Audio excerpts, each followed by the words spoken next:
You are 22. Your hair is buzzed to a number 2 guard. You are standing on the edge of the Pacific Ocean at 2 a.m. The water is 55 degrees. Your lungs burn from the salt air. You have been awake for 86 hours. You are holding a 300-pound inflatable boat over your head with 6 other men. The sand in your boots has ground the skin off your ankles. You look to your left. A guy from Ohio is crying. He walks to the center of the compound and rings a brass bell 3 times. He is gone. You stay. You learn the math of misery. You learn that your body is not a person. It is a machine that requires fuel and generates heat. You learn to ignore the shivers that vibrate your bones. You learn to love the taste of grit in your canteen. You survive Hell Week. You graduate SQT. A commander pins a gold trident into your chest. The pins draw blood. You don't flinch. You are now a SEAL. You think you have reached the top. You are wrong. You have only just been allowed to enter the room. You arrive at a West Coast team. You are a plug. You are the lowest form of life in the platoon. You do the work no one else wants to do. You fill the heavy bags with sand. You clean the weapons after a 12-hour range day. You pack the parachutes. You drive the trucks. You do not speak unless spoken to. You occupy the point position on patrols because you are the most expendable. You move through the San Diego brush at 3 a.m. The vegetation thrashes your face. You are carrying 80 pounds of gear. The senior petty officers watch your every move. They are looking for a reason to cut you. They want to see if you freeze when the simunition rounds start flying. They want to see if you can change a radio frequency in total darkness with frozen fingers. You spend your weekends at the cage. You organize gear. You check batteries. You lube bolts. You realize that being a SEAL isn't about the glory. It is about being a professional janitor of violence. You deploy for the first time. It is a workup deployment. You spend 6 months in Guam or Germany. You train with foreign nationals who don't want to be there. You drink too much beer in the off hours. You feel like you're waiting for a war that might never happen. Then the orders change. You are now a lead breacher. You have 3 years in. You have 2 combat deployments under your belt. You no longer feel the adrenaline spike when the ramp of the C-130 drops. You feel a cold, calculated checklist. Check your NODs, check your secondary, check the det cord. You are in a dusty province in Kunar, and the air smells like goat dung and wood smoke. You are hiking a 70-degree incline at 10,000 feet. Your heart rate stays at 110 beats per minute. You are a master of the threshold. When you reach a closed door, you don't think. You wrap the C6 charge around the hinges, you step back. The blast overpressure hits your lungs like a physical punch. You enter the room while the dust is still thick. You see a man with an AK-47. You fire 2 rounds into his high chest, 1 into his head. He drops. You move to the next room. You do this 4 times in one night. You fly back to the FOB. You eat a lukewarm MRE. You go to sleep. You wake up and do it again. You realize you are getting very good at killing people. You realize it doesn't bother you as much as you thought it would. You start to look at people back home differently. They seem soft. They seem loud. They seem like they are living in a dream world. Only the team is real. You are 30 years old. You are a first-class petty officer. You have nothing left to prove at the regular teams. You apply for Green Team.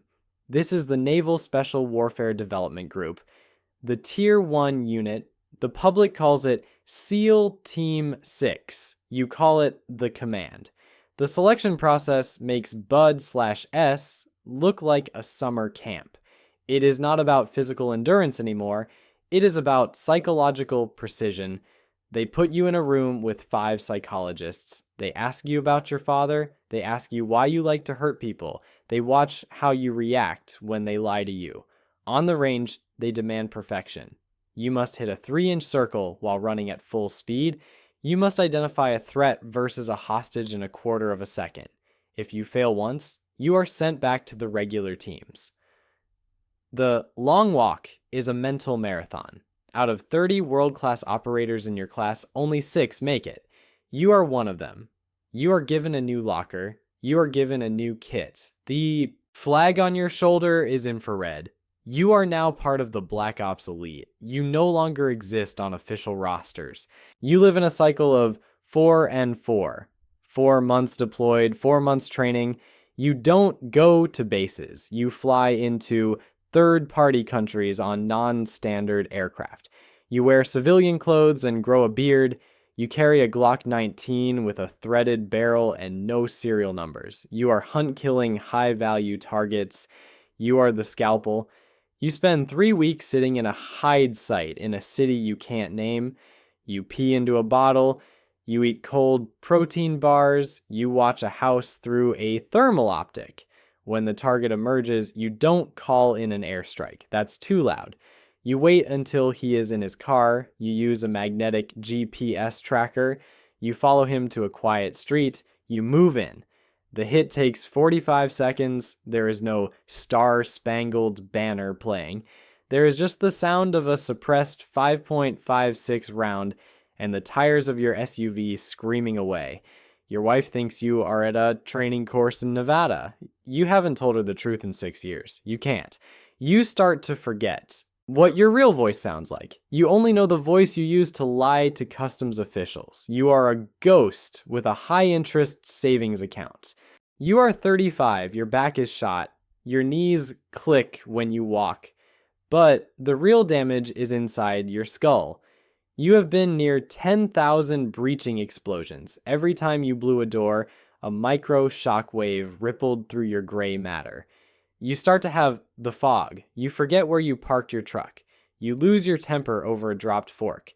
You have persistent headaches that feel like a railroad spike behind your left eye. This is TBI, traumatic brain injury. You don't talk about it. If you tell the medical officer, you lose your up status, you lose your flight pay, you lose the only identity you have left, so you self-medicate, Motrin and caffeine in the morning, bourbon and Ambien at night. You sit in the dark in your living room. Your wife is in the other room. She is a stranger to you. Your kids are afraid of your moods. You feel more comfortable in a trench in Yemen than you do at a backyard BBQ. The only people who understand you are the 12 guys in your squadron. And 3 of them died last year in a helicopter crash that never made the news. You are the one who plans the missions now. You sit in the TOC, the Tactical Operations Center. You watch the drone feed. You see the icons of your boys moving through the compound. You hear the contact calls over the radio. You are a senior chief. You carry the weight of every life in that room. When a mission goes sideways, it is your fault. You remember the face of the guy from level 2 who didn't make it home. You had to write the letter to his mother. You used the standard template, but you added a line about how he died instantly. It was a lie. He bled out for 20 minutes while calling for his wife. You are the keeper of the secrets. You know which politicians are being paid off by which warlords. You know that the mission you just ran was for an objective that won't matter in 6 months.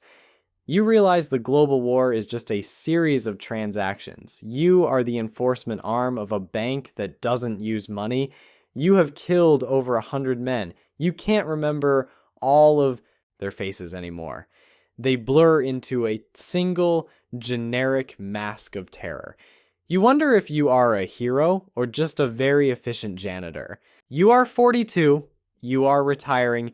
There is no parade. There is a small ceremony in a plywood shed at the command. You get a shadow box with your medals. There are silver stars and bronze stars with V devices.